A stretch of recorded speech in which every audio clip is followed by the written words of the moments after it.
migrant leaders, mentees, welcome to this webinar all about Gravitas.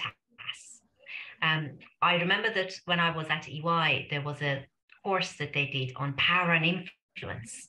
How do you enter a room and have gravitas? How do you gain influence? How do you, without putting anyone down, make sure you credentialize yourself? So these are some of the similar topics that we will be exploring on this webinar with our Anglo-American colleagues. Salima has done an incredible job of uniting her colleagues at Anglo-American and De Beers and putting these webinars together, and we're eternally grateful. So without taking any more time, I shall pass over to Salima.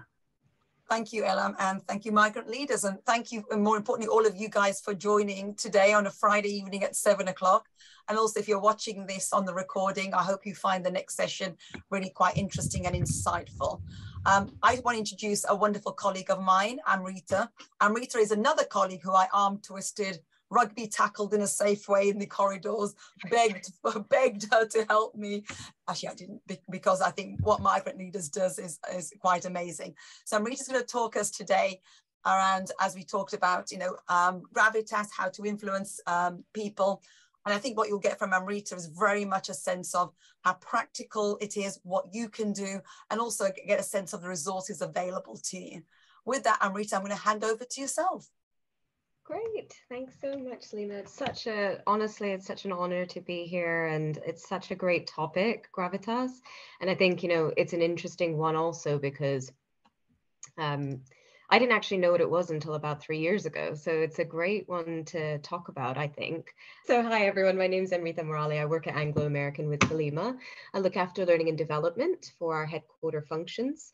And for me, I love sessions like this. I do think that gravitas, the idea that you can take impact and influence and completely transform how you come across, and the opportunities that are presented to you as a result, is such an important topic. And I think that gravitas is not given enough. I would say there's not a huge awareness of it as such for what it is. So I guess where we'll start, and probably a good place to start, is what does gravitas mean to you? Is anyone familiar with this term? What it sounds like? Feel free to just jump off mute and just share any ideas, or if anyone has put anything in the chat, Salima, feel free to shout it out for me. That would be great. I guess traditionally, when people used to talk about gravitas, they used the word charisma. Would that be fair to say? Yeah, it would definitely be under the same theme, absolutely, because influence is all about, how are you getting people's attention, grabbing people's attention and keeping it. So, in a positive way as well. So absolutely, charisma could be one. Any other thoughts? Words to describe it? Do we know anyone? In the chat, we had power and influence.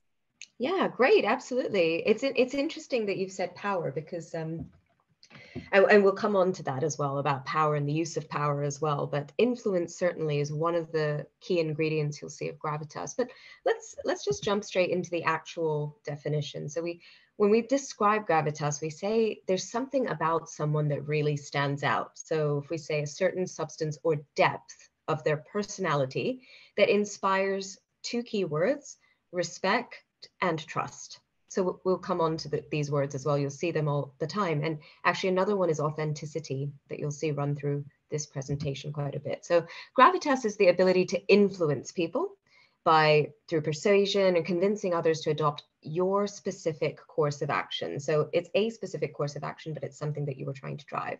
And it involves the use of persuasive techniques, presentations, negotiation skills as well, to achieve your desired results. So there's actually quite a lot you can do to influence and make an impact on a person. And that's what really gravitas is. It's just a combination of impact and influence. And absolutely charisma plays into that. When you're trying to influence, charisma is one way, or to make an impact.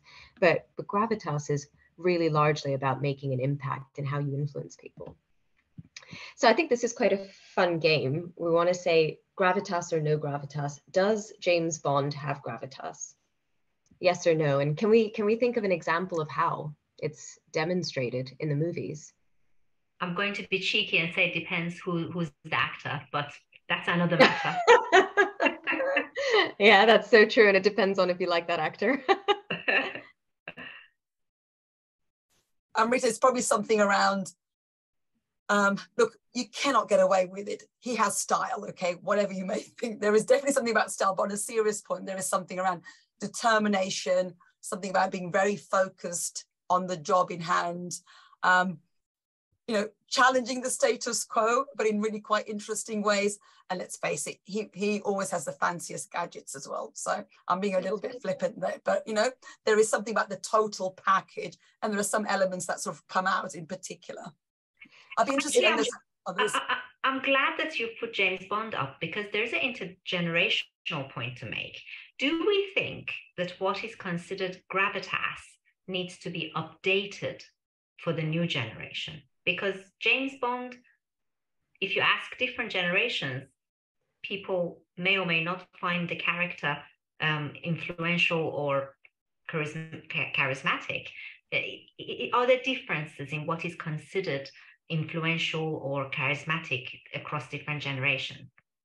You know, you raised such a good point, because the other point I was going to make about 007 is it is generational, but what they do really well in the movies, and you see in the characters, pretty much every character has gravitas in some sense. So James Bond is the very obvious. He's very suave, very good looking, or the classic, you know, gravitas of the age back in the day. But then you have increasingly in the newer movies, you also have the villains who have gravitas. You know, they're able to impact and influence in a different way as well. And that's, you know, bringing a really good point that gravitas can also be used not for good, but a person can be charismatic. They can be, you know, an enigma, and there's something about them that's mysterious, but it's not necessarily used for good. And then we think about James Bond, we think about his charm on the women, for example, and that kind of perspective on it as well, the fact that he's meant to be irresistible. So he has something, there's something there, or there's something meant to be there in the movies, but absolutely it doesn't carry well through certain generations, I would say. But it does bring the point that gravitas is also one of those things that is highly, highly subjective, and we'll come on to that. Do we all know who this is? So I was hoping, you know, we used James Bond, and I was thinking, okay, maybe Voldemort is also another example from Harry Potter. Do we think that Voldemort, as sort of a villain in the Harry Potter movies, has gravitas? I would say yes, because he's certainly a personality that you sit up and pay attention to. Yeah. Yeah. You do. There's this, there's the thinking around Voldemort absolutely as gravitas, or at least he does for his followers. And for the people who do, because if we come back to those two words, respect and trust, for people who trust in what Voldemort is trying to achieve and respect him, he absolutely has gravitas. But for the people who are fighting the good fight, Harry Potter and such, not so much. You know, this is not someone they would trust. This is not someone they respect. So this, for them, for the people on the Harry Potter side, very much would be, this person has power and he's got control and he's got authority, but he doesn't necessarily have gravitas. So it's interesting that it can be subjective depending on your perspective and whether you see that person as having gravitas or just a command and control person, somebody who's just commanding authority and just taking it. So it's an interesting distinction. There's also a question, though, is even though you might not respect or trust him, you still take him seriously. Yes, and absolutely. So I would say there is an element of gravitas there. Definitely. But isn't that the point? But isn't that, sorry to disrupt you, but isn't that the point, that gravitas isn't about command and control and fear? It's about influence and trust and belief. Therefore, I would say he doesn't have gravitas, because he's probably gained his followers through command, control, fear. That's not gravitas. That's the interesting thing, because it's so subjective. And when you read about gravitas, it depends on what strikes you about a person. You remember when we were talking about that quote, it's a certain something. So for some people, it's a certain something that exists, or it just doesn't exist, and it's highly subjective. But there are things you can do. Now, I'll pick one. This is just a very good one. I think Oprah Winfrey. I would say on a spectrum of sort of no gravitas to definitely is gravitas, she's probably gravitas plus one. She's very appealing to people, you know, really tailors her communication, comes across as authentic. But again, highly subjective. There will be people that don't love Oprah, but it is just an extremely, very subjective thing. And I think that's why we say that gravitas is something you absolutely can develop. And the right type of gravitas, right? Because when we went through these, and it's a fun little game, but you do see how it can be a very fine line. So you can very easily slip into not having gravitas and being the type of person that is demanding, that kind of autocratic ruling, not really, thinking about how do you get people on side. So if we think about the ways you can develop gravitas, number one is just being an authentic person. So very much about being clear with yourself about who you want to be and who you are, actually. So really being explicit about what your values are, what do you want from life, and what are your goals and how are you trying to get towards those? Because finding ways to actually achieve your goals that are in line with your values is the most authentic foundation for gravitas you can have. The second one we talk about is being open to feedback. And this is very much about allowing people to talk to you about their ideas, and, taking feedback on things that have happened, the experiences, really learning about how are other people experiencing us, because that's kind of plays into that whole idea of self-awareness as well. Being open to feedback and actually speaking to people enables them also to get a chance to know you really well. So, we talk about great leaders actually being proactively seeking to discover what other people think and how other people are perceiving them, how they're coming across. And I'm not saying about being a people pleaser, because that's a very different thing. This is much more about, how can I improve myself? And, being very, coming back to being clear with yourself about who you want to be. You need to be open to feedback, but you need to balance that with taking on board what you want yourself to be. And then when we talk about recognizing the value of broader conversations, this is also about being curious about others. So when you're trying to build trust and respect, taking an interest in other people automatically starts to build that rapport, and you're able to, you're being a very authentic version of yourself, but you're being curious, and people love when people are interested in them, mainly because people like to share and we're very social creatures. So it's a very good way to build that trust and that respect as well.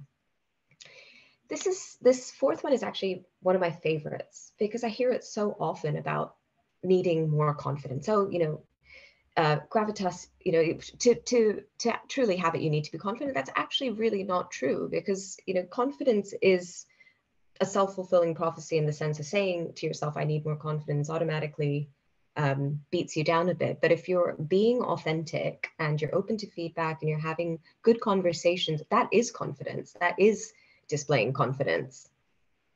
And it can grow. We talk about it being able to grow from these small acts of authenticity and taking risks and having the courage to say certain things or having conversations, being there for people. That is really, that sense of confidence really comes across when you have a very strong grounding in what your values are. And then we talk about integrity as well. So we talk about like some of the most respected CEOs or leaders that we have across the world. A lot of them are quite courageous. They say things that, maybe push the mark, but is for the betterment of something. And they have integrity in the sense that they are thinking about what is the wider impact I want to make, and being really clear about the wider impact that I want to make as well, so that I'm able to bring all of this together. Any thoughts? Anything that you feel is missing here? There are some good questions from our migrant leaders, the students in the chat. I wonder, Salima, if you'd like to address one or two of those. Yeah, so there's quite an interesting one around, I'll start off with the last one first. How does this work for personalities maybe who are introverted versus extroverted? So where does that introversion, extroversion come into play? So introversion and extroversion, I suppose when we talk about introversion is all about where you get your energy from. So introversion is more about, do you get your energy back? So, you've had a taxing time. Is your energy derived from being, reading a book, quietly at home, or is your energy coming from going outside and socializing with people and, you know, going out and doing things? That's what introversion and extroversion really means. Are we talking more about, I guess I just want the clarification, are we talking more about shyness? Are we referring to shyness, or are we actually Could referring be. to? Yeah, could be. Yeah. Yeah, I think for a shy person, some of the things to be really honest with yourself about is you don't need, and that's the whole point about confidence, is you don't need to be the loudest person in the room. You don't, in fact, sometimes the loudest person in the room is the one that doesn't have gravitas. It is the person that is able to, it just stays true to themselves, is able to have, you know, even just conversations that are authentic. And when I say authentic, it means you're not putting on a show without actually really believing in what you're saying.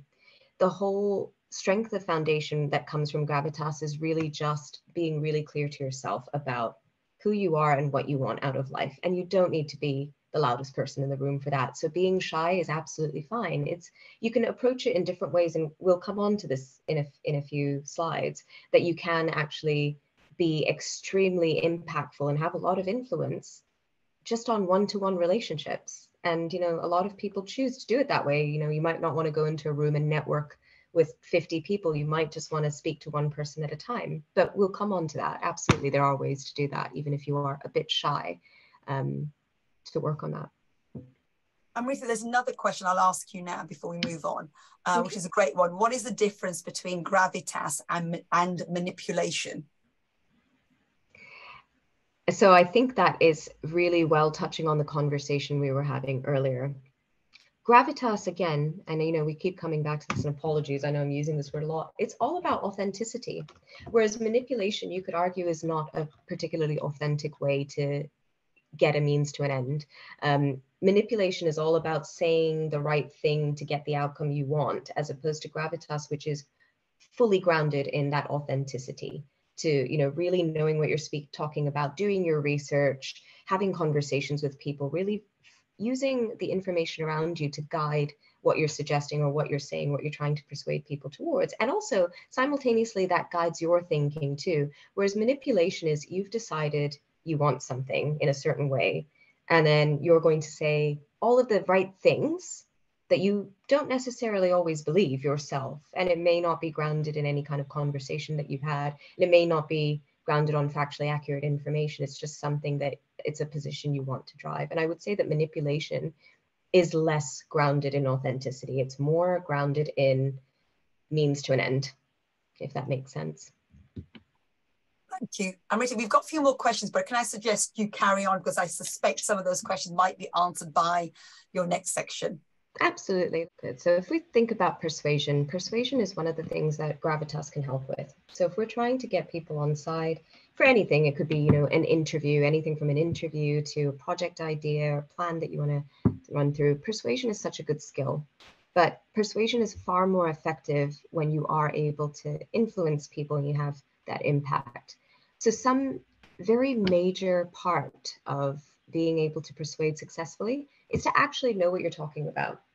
Because when we talk about respect and we talk about trust, you can understand how it's really important that people do believe you know your stuff and that you're just not making it up on the fly. So we always say that if you want to persuade really effectively, you do need to go out there and gather information. Evidence is a really big one. You know, even at work in this day and age, we don't just do things that we feel are the right thing to do just on a whim. It's very much about gathering evidence about what other companies are doing, or, you know, what other people are doing. So it's all about going out and learning what's happening in the environment around you. So, you know, you can read articles, even reading the news, watching tutorials, investigating news reports, anything that sort of surrounds the topic that you're trying to cover. And actually, a lot of the times, some of the most unlikely sources of information, so you might see an idea that's used in cooking, but you can use similar principles in something like presenting. There's very unlikely ways in which you can connect ideas. So actually gathering evidence is quite useful. And sometimes the more unlikely the source of evidence, the more interesting it can be for the person listening it, and actually connecting those ideas really helps people. We'll talk about storytelling in a second, really helps people stay aware. Gathering data as well. So, you know, like learning about, there's loads of resources out there on companies, industries, also people habits. You know, you can get quite a lot of government data as well that's like published widely and openly, and you can actually request data. There's lots that you can do in terms of data to support your ideas. And then my favorite one of all is dialogue, because most of the things I tend to learn, I learn from speaking to somebody else. You know, even if I have a really well-formed idea in my head, when I speak to someone else, they'll add their ideas and they can really help build that. We talked about storytelling a second ago, which is about how do you transform all of this evidence and data and dialogue into a story. But it starts with really going in with a clear idea about what you're trying to achieve. You know, what are you trying to talk about? So if you're really interested in a particular topic, really gathering evidence to support will help, but you'll often find that evidence and data and dialogue might contradict what you originally thought. And that's kind of the point. The point is going out there helps you inform yourself even more, so that when you are coming to speak to someone about something and say, you know, I thought it was X, but actually I found out it was Y. And it's really interesting because, you know, to tell that story and to really draw it together is what catches people's attention. Building credibility is so important for Gravitas. This is all about, you know, we talked about conversation and dialogue is so important. That's why growing your network is really important. Back to that question about, you know, what if you're a little bit more reserved as a person? You're not super out there and super outgoing. That's totally fine, because how you grow your network is a highly, highly personal preference. I myself am not the type of person that does really well in a huge networking situation. I know that about myself, and I'm perfectly staying true. You know, when you talk about staying very true to knowing yourself really well and your values, I'm not a super go out there and network kind of person. But what I do is I speak to people one-on-one and I connect to them one-on-one. And I've grown my network over time by doing that. So if you're a little bit more reserved, like I am, I always say, do what is best for you. Still try and achieve the network, but do it in a way that's comfortable for you. Because again, it's all about authenticity. And the key is to build relationships with people who can support you and who you can support and who you really feel you're going to get really good feedback from, ideas. They'll be able to support your goals and also like take you to the right directions as well. But the most important thing about networking, I do find, is that when you speak to more people over time, that confidence also grows. You don't even realize it's happening, but because you are speaking to people one-on-one, over time you can speak to 2 people at a time, 3 people, and then suddenly it doesn't really matter. You become more and more able to just have conversations with people, but it's about practicing that.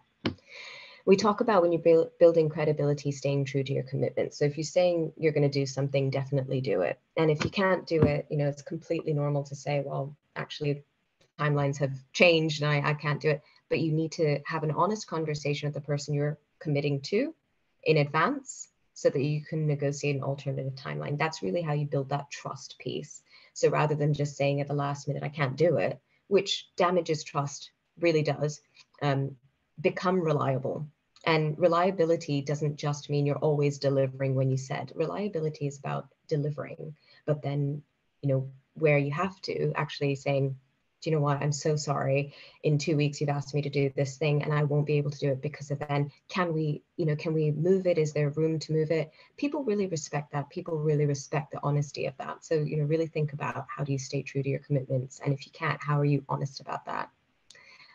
Testing ideas and getting feedback we touched on, which is really speaking to people when you think you've got a good idea. Being very open to the feedback as well is really important. So, you know, not looking at it as a criticism, but just looking at it as a way to improve your ideas, right? Because anyone's feedback on your idea that may be like, oh, you know, why don't you try this? It's not necessarily criticism.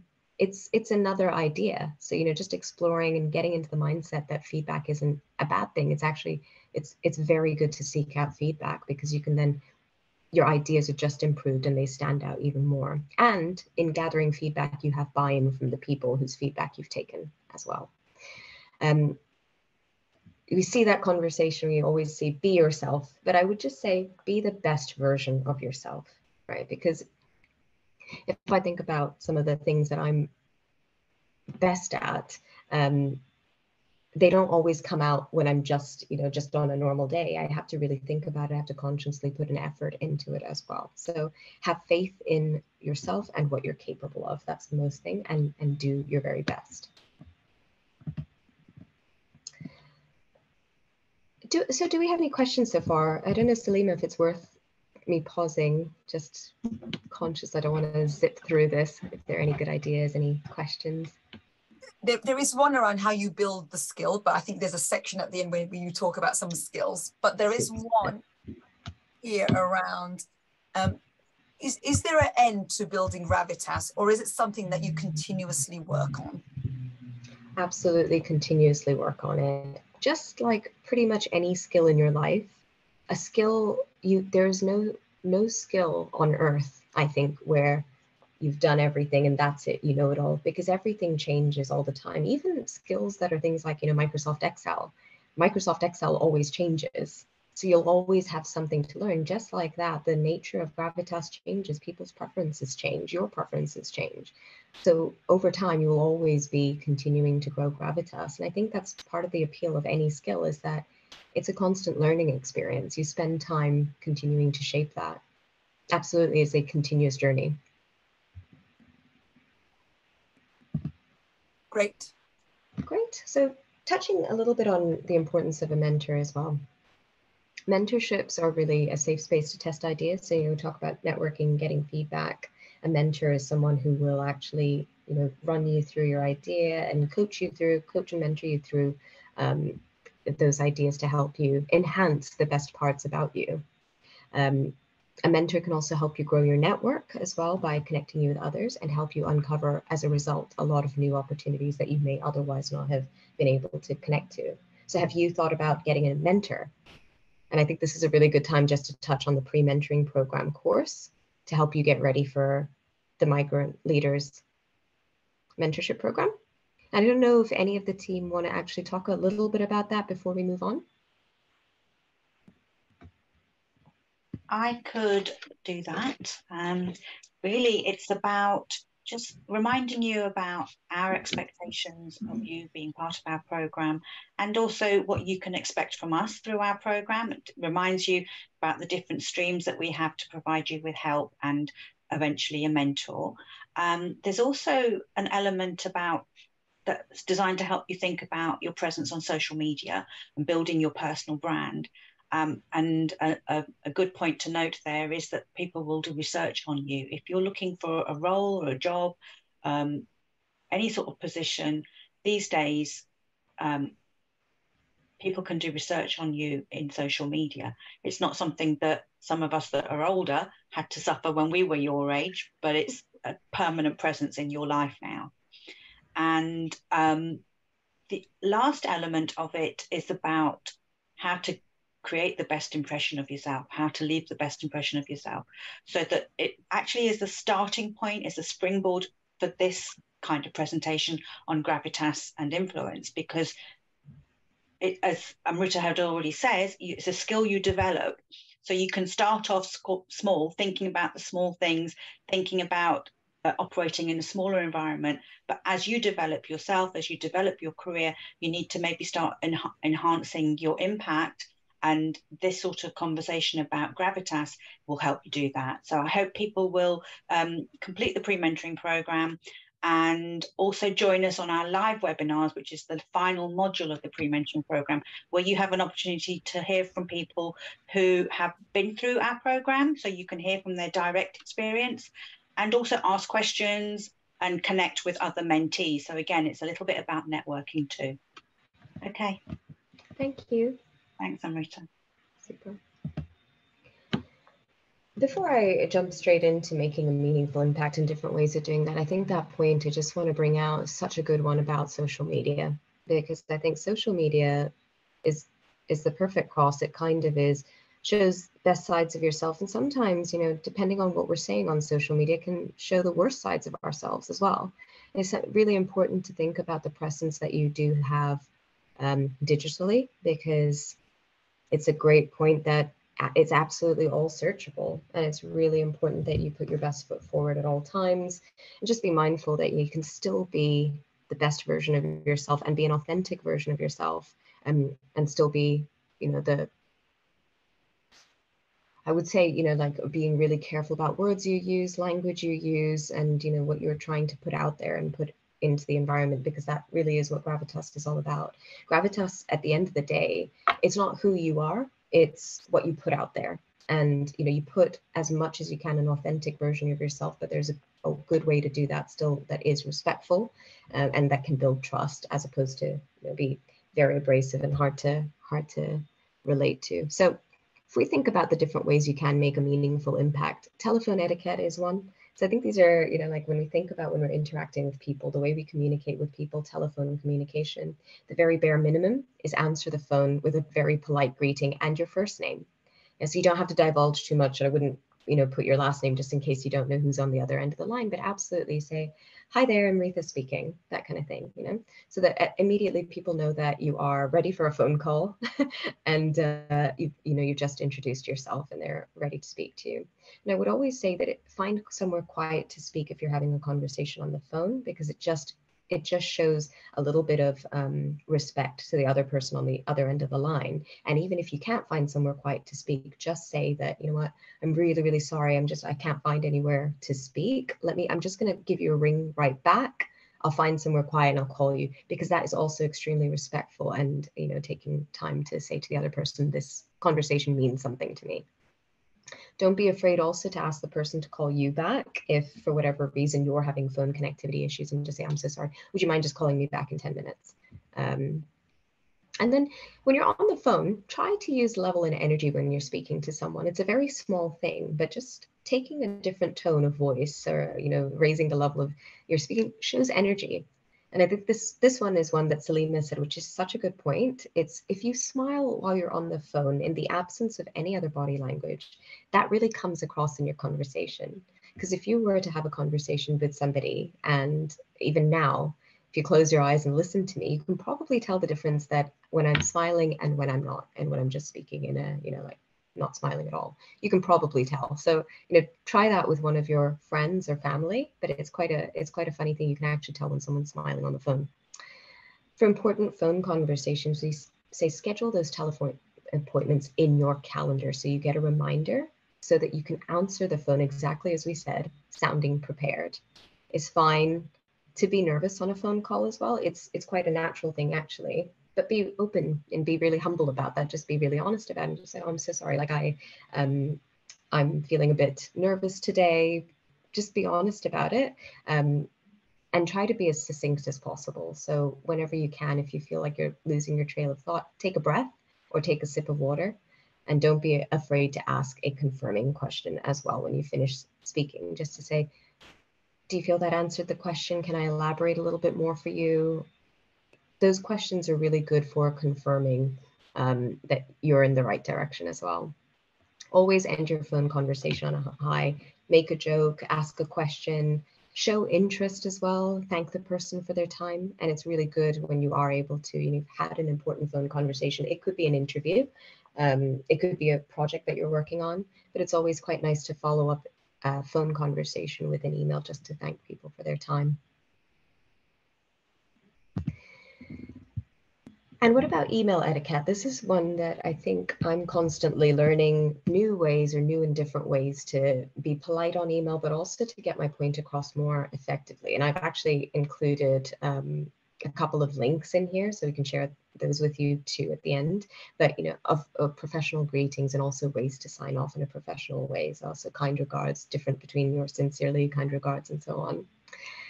So we say the bare minimum is to start every email with a polite and professional greeting and end it with a sign off. So rather than just have a one-liner saying something, it's nice to always say, you know, hi, how are you? Or dear so-and-so, and then sign off, kind regards, Amrita.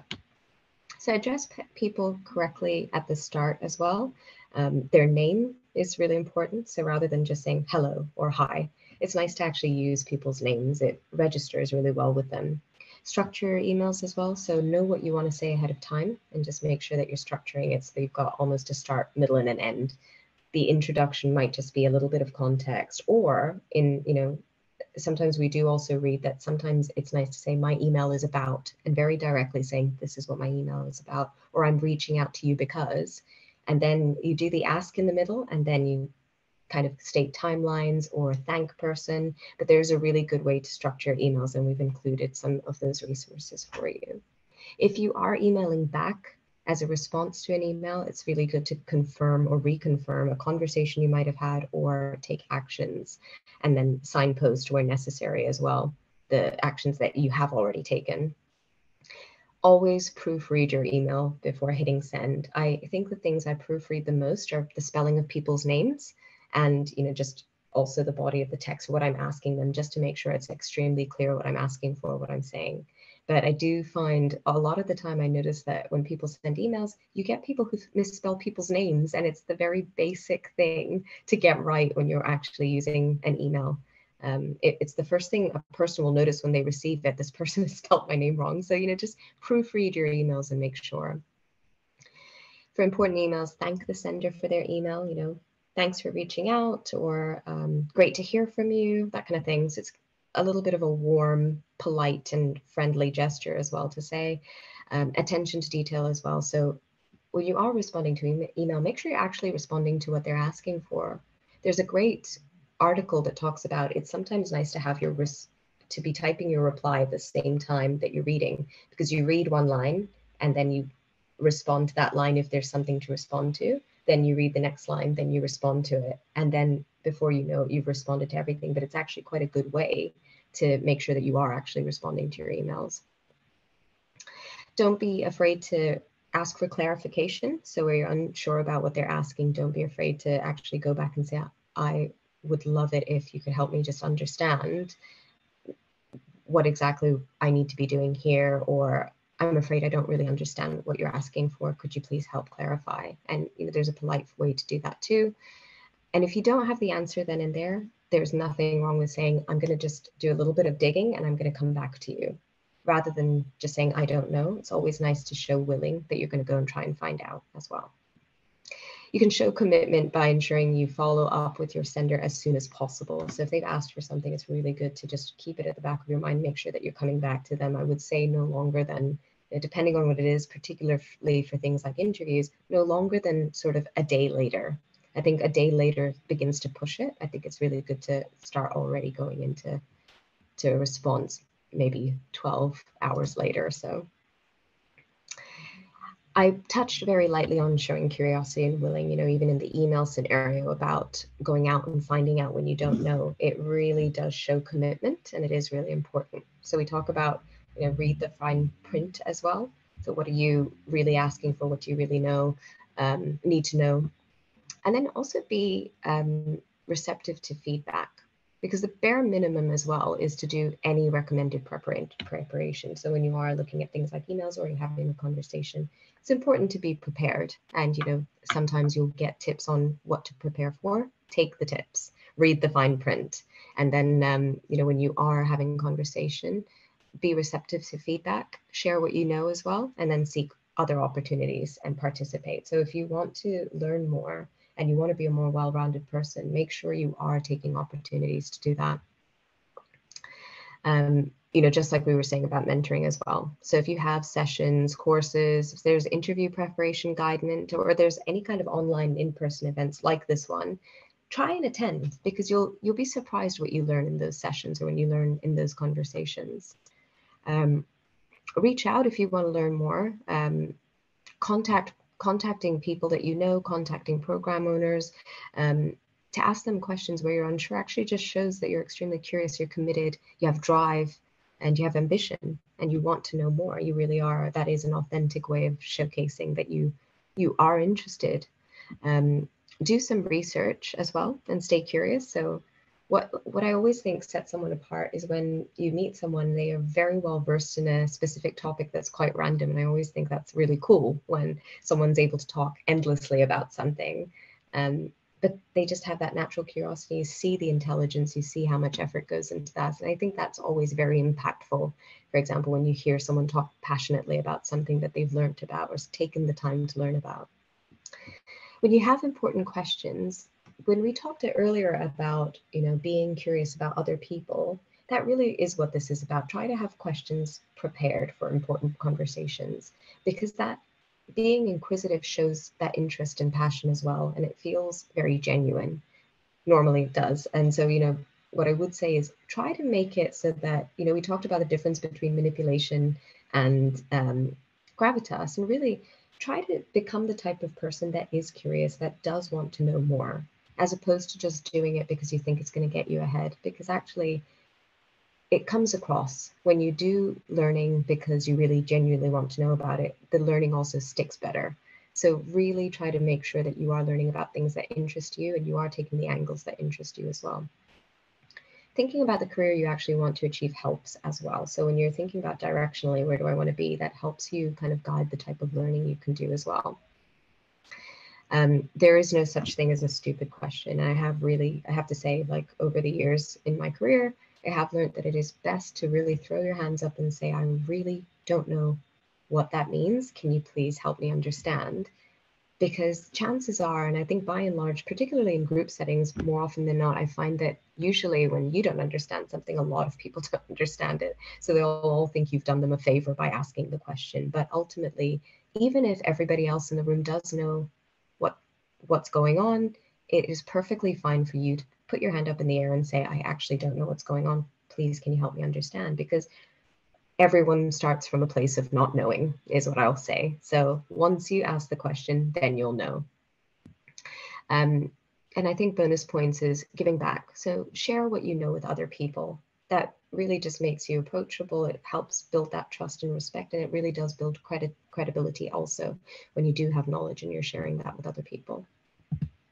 Amrita, we've got a question before you move on to the next slide. Yeah.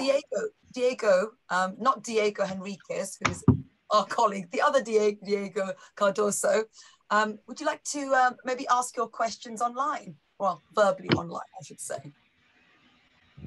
Hi, Salima. Hi, everyone. And the question is related to, is there a way to request other person not related to the email subject to take a peer review what we written prior to send? Because sometimes we think something, but to write things different.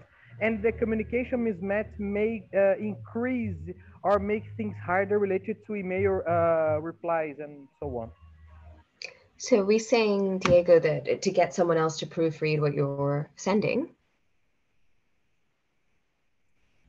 Is that the question? Yeah, is that right? Yes. Absolutely. Yes, yeah. 100%. I often do that.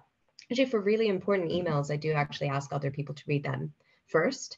I think that's a really good tip and a good bit of advice for everybody on the call, that, when it's a high stakes email or it's a really important email to you, you're, there's a lot riding on it for whatever reason, or you're really interested in it, I would always get someone else to read it and say, do you think that what I'm asking is coming across? Do you think where they've asked the question, I've answered it? I absolutely think that's a really good tip for everybody on the call. Get someone to proofread it, for sure. Okay, thank you so much. Thank you, Diego. I think that's a really, really good question. I know there are times when I will, type out an email. I sometimes grab a coffee and I come back to it and I go, maybe that's not the best way to phrase something. And you're right, Amrita, sometimes I'll pull over a colleague and say, do you mind just reading this? If you read this cold, what would you think? So sometimes having that, asking a peer review, or maybe as in that example, you grab a coffee or a tea, then you come back to it 5 minutes later. I also have a rule around never send an email while you're angry, because that's the wrong thing to do. And look, all the adults are laughing. We've all done it. Once again, it's a bit like, when you're talking and you smile, it comes out. People can read that you're angry. And sometimes you may say things that are just wrong. Take the heat of the moment away, grab a coffee, drink of water, breathe, as Amrita would say. You come back, then you sit there going, that's probably not the best way in which I want to come across. It's not really me. I want people to remember me for me rather than the bad version of me. So that's the other hint and tip I would certainly give you in terms of your great question, Diego. It's a great one, because also the other thing is not just angry, but because the emails lack tone. It's the words you use are so much more important on an email than when you're for example, speaking on the phone, because people cannot sense your tone, but they can sense when you're angry, to Salima's point, which is why it's always really important, if you are about to just write an email when you're angry, just put it to the side, come back to it a few, a long while later. I would say at least an hour later, so that you're able to let the emotions kind of go. But just remember that when you are writing an email, people can't sense tone otherwise. So it's good to sometimes proofread it with somebody else and just say, is what I'm saying coming across? Definitely, I think that's a great one. I think it's also worth remembering that in terms of the tone of the email and the level of formality and complexity, people's preferences vary. So a method that I use is whatever level of formality and complexity of communication I prefer as a matter of my style, naturally, in emails, I look at who I'm communicating with, and I either make it a little bit more formal to match their style or a little bit less formal to match their style. I always oscillate around my natural style, a little bit more or a little bit less, depending on who I'm talking to. It's a great point. Absolutely. Good. Well, I mean, in the sort of other sense, body language as well can go really well, can also go horribly wrong. So I think, one of the very basic things when we talk about bare minimum is make eye contact. This can be really hard. It's one of those things you almost have to practice and force yourself to do. But making eye contact is one of the easiest ways to create synchronization between brains. And that is actually scientifically proven, that when you're able to look someone in the eye and talk to them, there's a sense of trust and there's a sense of a connection there that you can't get when you're kind of looking down and trying to have an important conversation, because you're just not connecting with the person. But the eyes are one of the quickest ways to synchronize two brains.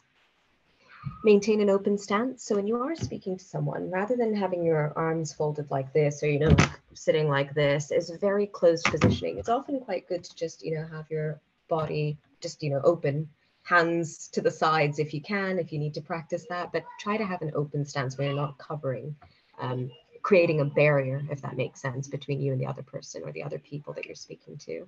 When you're having conversations, what tends to happen that's useful, and I do this a lot of, this is once was consciously done and through practice is now just how I speak, but using your hands to actually bring your conversations to life. So if you're almost illustrating for people certain things, you can absolutely do that, but it creates a sense of animation, movement, dynamism as well. So people are understanding and listening more clearly to how you're speaking. And jointly with using the levels of tone and levels of voice, using your hands can be really helpful.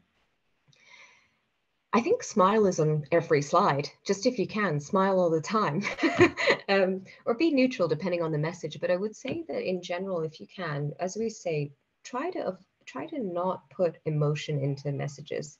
Where you can, if you need to calm down, it's absolutely good to just walk away and take a breather, but come back. And if you're trying to make a really important point, it's always best to be neutral, even if you are agitated by something, because as soon as you bring emotion into it, just very naturally, humans tend to go off topic when they're emotional. So rather than being able to stick to the facts, automatically when you're too emotional, too angry, the tendency is to go off piste a lot on conversation rather than just sticking to the point. So that's why it's always useful to go away for a little bit, calm down, come back and really think about, what am I trying to convey here? What am I really trying to say? What do I really need? And be inclusive of others in group settings as well. So when we talk about, closing your arms off on a one-on-one situation, or even just closing yourself off, if you sense that somebody is in your periphery, like just in the area around you, and you're having a conversation, try to position your stance so that you're about to include them in the conversation, or that they feel welcome, because that's often something your body language really tells. But if you have your back to someone that is speaking to you, they won't feel like they can join the conversation. So these are just little things to be inclusive as well. The reason body language works so well when it's done right is because people think through what's known as mental shortcuts, and body language is a visual cue.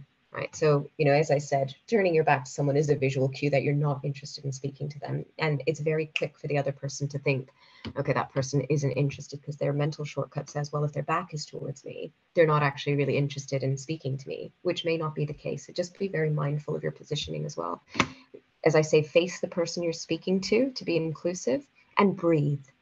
I think all throughout, when you're trying to talk about things like, being authentic, having conversations, when you are nervous, one of the best things to do is to take a breath, because the breath actually slows your brain's, how quickly it's firing, it slows it down and enables you to think through what you're saying a little bit more as well. When people are nervous, it tends to really show for that exact reason, because they get nervous and stop breathing, and then suddenly they're unable to get their points across. Practice active listening as well. So this is really about, and I've shared some resources on active listening, but this is really about really hearing the other person, not just listening to them. So really hearing what they're saying. And so rather than forming an opinion and thinking about what you're going to say next, just listen to what they're saying. And when they're done, respond with what you gathered from what they said. And I can guarantee your response is going to be more in sync with the conversation that you're due to be having. Don't be afraid to react to what people are saying as well. So, rather than just nodding and listening, it's always nice to feel like you're being heard, going back to that point of active listening, and just, like, oh gosh, I didn't know that was a thing, or, just without interrupting too much, but just to have a reaction just shows that you are in fact listening. And that's why I say don't overdo it, because then you run the risk of interrupting people as they're saying something. I used to do this when I was new to interviewing. When I first started interviewing, I used to have a glass of water nearby when I was interviewing, for example, and I'd take a sip when I was unsure of the answer, and it would just buy me a little bit of time to think. And it just means that you're preventing yourself from saying something without thinking it through. One of my favorite ever quotes is by H. Jackson Brown Jr., and it is, "Be brave, and even if you're not, pretend to be, because no one can tell the difference." And so it's a kind of fake it till you make it kind of thing, but it's very true. People are not thinking about what's going on inside your head. They're looking at what you're putting out into the world. So by being brave or just pretending to be, they can't tell the difference. So just go for it is what I would say. I've shared a few resources at the end, and we'll open up to, I think we have a few minutes for questions on this. But definitely read the Migrant Leaders Interview and Application Guide and the Mentee guides that are sent to you. Familiarize yourself with the courses and resources in Digital Zone on the Migrant Leaders website. Take a look at the previous training webinars that are on YouTube, and have a look at, I've included a link for an email and letter writing guide. So, we talked about the best ways to address people on email, dear or hi, and all of that. And then check out the learning resources as well that we've shared, which is things like active listening, how to actually do it, how to tell stories with data and evidence. And the most important thing is just make sure you're staying up to date with the latest information on the program at all times. It's good just to make sure that you are staying abreast of all the updates. Good, I think we've got maybe a minute for questions, but I think we have had such great ones. I think Tunde had his hand up. I don't know if you'd like to ask the question. Yeah, it was regarding when you was talking about kind of smiling and eye contact. And this is something I think to myself all the time. Generally, as a person, I like maintaining eye contact. But I know that some people, don't really appreciate it as much. So how do you kind of find a good balance between, eye contact and smiling, depending on who you're talking to? How do you kind of, negotiate those things, if that makes sense? Yeah, absolutely. My general rule is to maintain eye contact on my side, and smile at people. But it's not something to force on other people. That's something that would need to come from their side. Absolutely. And that's it takes a lot of practice. I think if you're able to maintain eye contact, sometimes you can lock eyes and they feel comfortable, but you can't really control the other person, unfortunately. But what you can do is just, there's nothing wrong with you maintaining eye contact, but also if you are getting the sense they're a bit shy, you can always just, you can smile. I think smiling sometimes eases people's nerves as well. So, at the end of the day, I think the short answer for that is you can't control if somebody is able to. But if you feel like you're making them uncomfortable, you can, try to ease off of the eye contact, maybe smile, maybe use your hand gestures and, do things other ways. But I wouldn't say you always, you shouldn't have to worry too much about other people's eye contact with you, because that will have to come from them as well. But you can make people more comfortable. If I can also add that, don't judge people for their differences with you.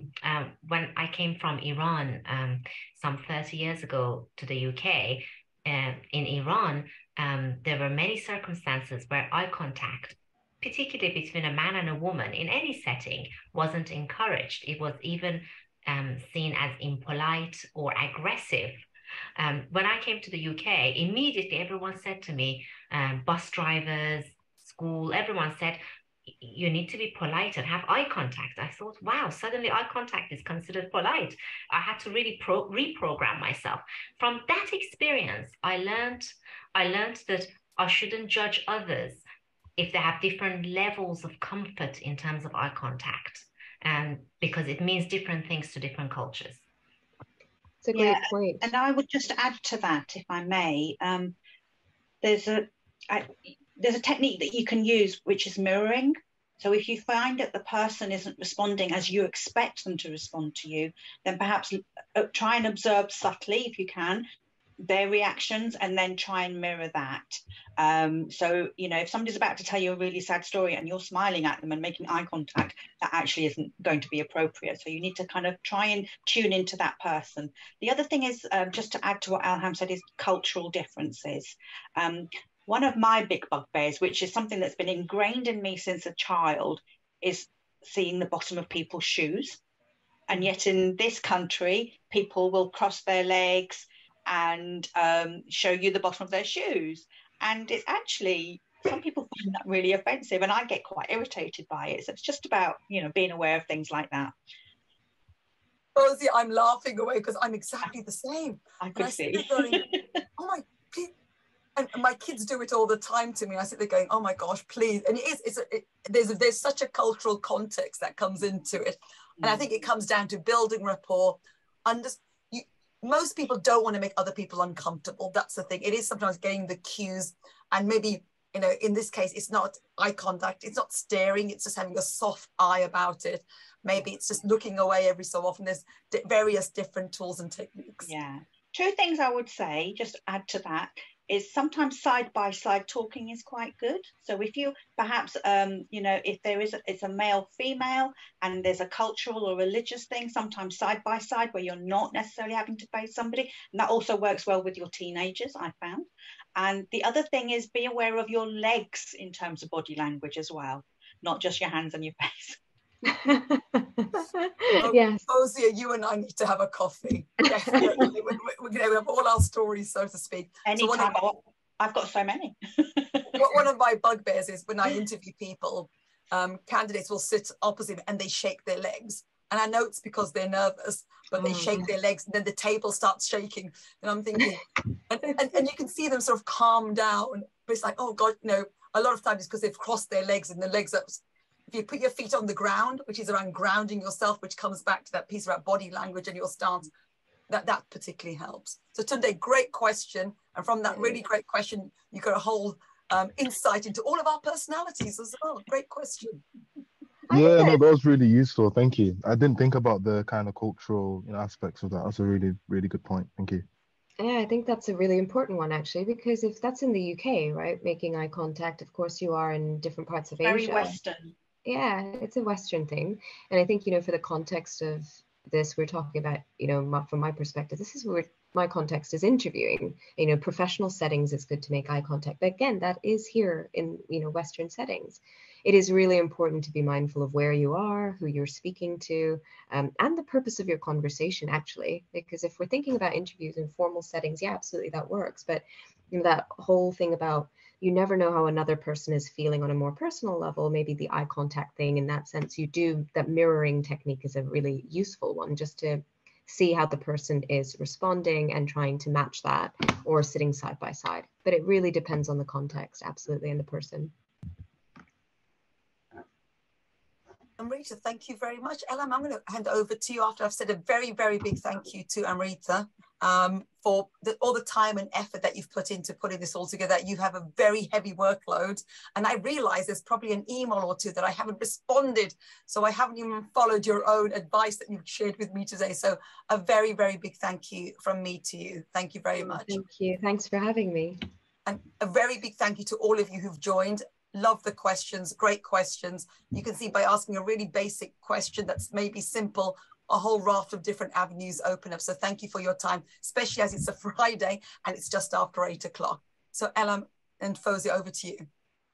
Thank you so much. We can't thank you enough. That was absolutely incredible, Amrita. Really, really one of the most informative webinars I have seen for quite some time. Really well thought through, and your expertise and experience came across. Massive thank you. You know what they say, Salima, if you want something done well, give it to someone busy. So you selected the right person. Thank you so much, everyone. Thank you.